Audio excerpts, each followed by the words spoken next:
Welcome to the Deep Dive. Today, we're diving into, well, a really powerful story from way back. It's about betrayal, faith, leadership, all wrapped up in what they call a father's song. Yeah, and what makes this one, Psalm 3, so gripping is how personal the betrayal is. I mean, this isn't just politics as usual. Right. It's a family tragedy, really exploding onto the national scene. Exactly. So we're going to unpack Psalm 3, written by King David. And our mission really is to pull out the wisdom, the sort of surprising insights from David's experience. Think of it as a kind of shortcut to understanding resilience, faith when the odds seem impossible.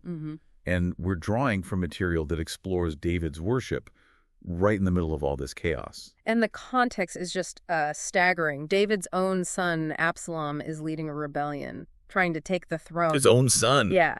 And many people David trusted, advisors, friends, went with Absalom. David actually had to run, flee Jerusalem, the city of David, his city. It's about as bad as it gets. But here's the twist, the thing we really want to explore. Even then, right then, David chose to worship God. And that just begs the question, doesn't it? How do you find that kind of faith when your whole world is just falling apart? Okay, let's unpack this then. What did he actually say? Because the opening lines of Psalm 3 are just raw. So honest. He cries out, Adonai, that's Lord, how many enemies I have, how countless are those attacking me, how countless those who say of me, there is no salvation for him in God.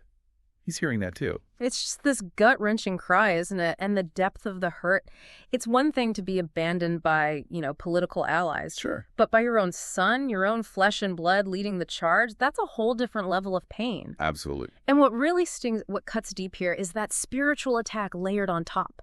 They were even saying that God wouldn't abandon David. Right. So not just we're going to defeat you, but God's done with you too. Exactly. It's an attack on his kingship, his life, sure, but fundamentally it's an assault on his faith, on God's faithfulness to him. They're trying to cut off his very last hope. Telling him he's completely alone. Even God has walked away. Yeah. And, while most of us aren't kings facing rebellions. Thankfully. Right. But maybe some parents can relate to that pain of a child rebelling. Perhaps not on this scale, but still. And maybe even more deeply. We can all relate to rebelling against our Father in heaven, right? So God gets it. He understands what David's feeling, what we feel. That's a comforting thought. But here's where it gets really interesting for me. Despite all that hurt, that despair, David just pivots, instantly.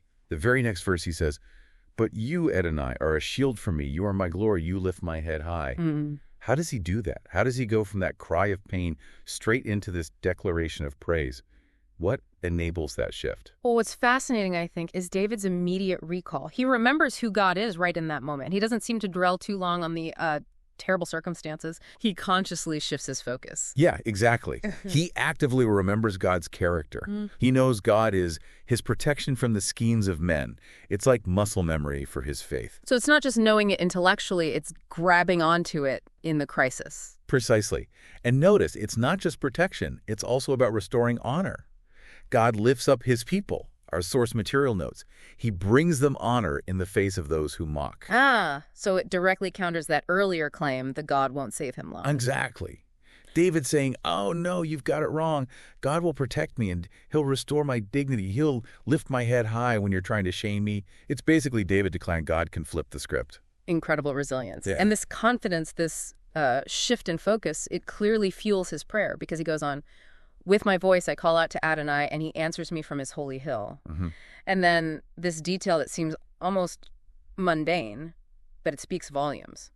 I lie down and sleep, then wake up again because Adonai sustains me.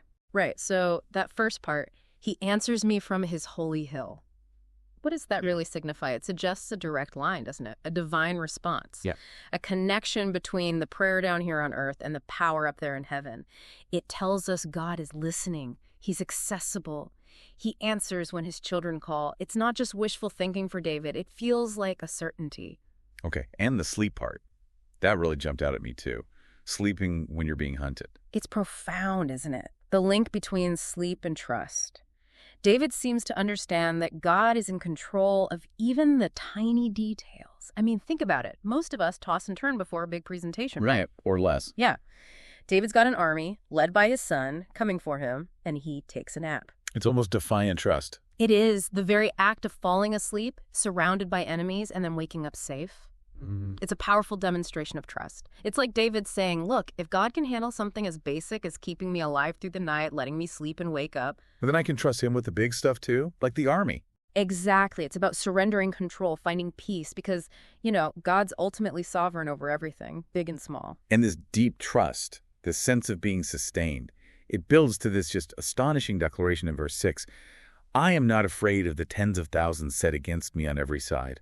Let's pause on that again. He's on the run. His son's army is huge. He's surrounded. And he says, I'm not afraid. It just flies in the face of reality. It does.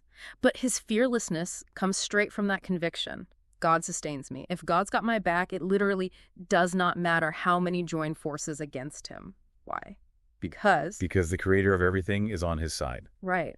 When you genuinely believe that the one who made the universe is for you, well, suddenly the size of the opposing army doesn't seem quite so overwhelming. It completely reframes the threat, doesn't it? Shifts perspective from the visible danger to the invisible protector. Absolutely. And the message for us is powerful, too. As children of God, the same logic applies. We don't actually have anything to ultimately fear, no matter how bleak things might look from our vantage point. David's showing us, understand who's really in charge, who's really on your side, and fear starts to lose its grip. Okay, so his prayer then takes another turn. It gets active. He pleads directly for God to step in. Rise up, Adonai. Save me, my God, for you slap all my enemies in the face. You smash the teeth of the wicked. Now, that sounds quite aggressive. It does use strong imagery, yeah. Smashing teeth. What's going on there? Yeah. Is he just asking God to obliterate them? Or is there something more nuanced happening? Well, looking deeper, it seems David isn't asking for, total annihilation, which, might be understandable given the betrayal. Sure, the human reaction. Right. Instead, he's asking God to sort of go on the offensive for him. But notice the way he asks. The form of the judgment is key. Our source suggests he doesn't ask God to kill them, but only to slap them and wake them up, and to make their attacks on him ineffective by breaking their teeth. So it's less about destruction and more about stopping them. Disarming them, making them realize what they're doing. Exactly. It's about incapacitating the evil, maybe jolting them into awareness rather than just wiping them out immediately. It shows this surprising element of maybe mercy even within the judgment. It's a prayer to nullify their power to harm him, and maybe, just maybe, for them to see the error of their ways. Justice and mercy kind of woven together. That's a really different way of looking at it. And then David finishes this incredible song, this psalm, this bedrock statement. Victory comes from Adonai, ultimate dependence. But then he adds something that frankly blows me away considering everything he's just been through. May your blessing rest on your people. Yeah. That last line is remarkable, isn't it? Because you have to ask, who are your people in this context? Well, it has to include the rebels, right? His son, the advisors, the soldiers following Absalom. They're all Israelites. They're God's people too, technically. Precisely. Yeah. So why, after all this pain, this betrayal, does David pray for them? It really highlights his sense of responsibility, doesn't it? He's still the father of the nation, even when his own son is trying to kill him. Wow. His final thought isn't revenge, it's blessing. Blessing for others. It really underscores that his hope wasn't in his own army or strategy. It was entirely in God stepping in. And his ultimate concern, even then, was for the well-being of the whole nation, even the parts that were hurting him. So, okay, let's pull this together. What does this deep dive into Psalm 3 really show us? We've seen David's journey, haven't we?